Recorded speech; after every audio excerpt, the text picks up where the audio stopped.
గుంతకల్లులో ఓ goods రైలు పట్టాలు తప్పింది. Guntakal railway station నుంచి సౌత్ యార్డ్ మీదుగా వెళ్తున్న గూడ్స్ రైలులోని ఓ బోగి పట్టాలు తప్పింది. వెంటనే రైల్వే సిబ్బంది అప్రమత్తం కావడంతో పెద్ద ప్రమాదం తప్పినట్లయింది. ఈ ఘటనతో ఆ మార్గంలో ఇతర రైళ్ల రాకపోకల్ని అధికారులు నిలిపేశారు. పట్టాలు తప్పిన బోగిని సరిచేస్తున్నారు. గూడ్స్ రైలు పట్టాలు తప్పడంతో గుంతకల్లు నుంచి గుత్తి వెళ్తున్న రైళ్లను అధికారులు నిలిపివేశారు.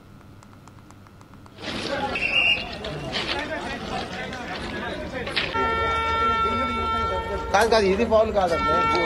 క్యాబిన్కి ఇది క్యాబిన్ కాదు.